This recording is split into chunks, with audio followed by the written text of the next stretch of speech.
Hello friends, ફરાળી waffle અને ફરાળી અપ્પમ બાદ હું ફરી એક વખત એક યુનિક ડિશ લઈને આવી છું, જે તમે ઉપવાસમાં ટ્રાય કરી શકો છો અને એક જ સ્ટફિંગથી તમે 3 અલગ અલગ વેરિએશન્સ બનાવી શકો છો. તો ચાલો જોઈએ તેની રેસીપી.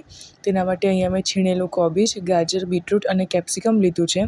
જોડે મેં 3 બાફેલા બટાકાને પણ છીણી લીધા છે. ત્યારબાદ વઘાર કરવા આપણે એક પેનમાં 2 ચમચી જેટલું તેલ ગરમ કરવા મૂકીશું. તેલ ગરમ થાય એટલે તેમાં આપણે રાઈ નાખીશું અને આપણા છીણેલા વેજીટેબલ્સ નાખીશું. 2-3 મિનિટ શેકાવા દીધા બાદ આપણે તેમાં સ્વાદ પ્રમાણે મીઠું, મરચું, હળદર, લીંબુનો રસ અને ખાંડ એડ કરીશું. 5-6 મિનિટ શેકાઈ ગયા બાદ લાસ્ટમાં આપણે તેમાં બાફેલું બટાકું એડ કરીશું. એક બાફેલું બટાકું એડ કરીશું. બાકી બચેલું જે 2 બાફેલા બટાકા છે તેને આપણે ટિક્કી બનાવીશું. તેમાં આપણે સ્વાદ પ્રમાણે મીઠું, મરચું, લીંબુનો રસ, જીરું પાવડર, ધાણા અને જરૂર પડે તો આપણે ખાંડ એડ કરીને તેની ટિક્કી બનાવી લઈશું. હવે ટિક્કી શેકવા મૂકીશું. ટિક્કી શેકાય ત્યાં સુધી આપણે ફરાળી લોટની કણક બાંધી લઈશું. અહીંયા મેં શ્રી નીલકંઠનો ફરાળી લોટ લીધો છે. તેમાં ઓલરેડી રાજગરાનો, સિંગોડાનો અને મોરૈયાનો લોટ એડ કરેલો જ હોય છે. તો પણ તમને જરૂર પડે તમે ઉપરથી એડ કરી શકો છો, મિક્સ કરી શકો છો. અહીંયા કણક બાંધ્યા બાદ મેં એના પરાઠા જેવું વણી લઈને તેને શેકી લીધું છે. જોઈ શકો છો તમે થિકનેસ. હવે વારી છે તેને એસેમ્બલ કરવાની.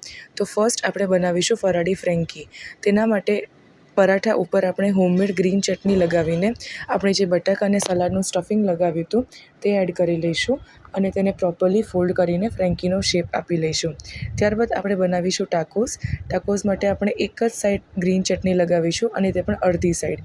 ગ્રીન ચટણી લગાવ્યા બાદ આપણે તેમાં આપણી બનાવેલી બટાકાની ટિક્કી મૂકીશું અને જે સલાડ બનાવ્યું હતું તે એડ કરીશું અને તેને હાફ ફોલ્ડ કરી લઈશું.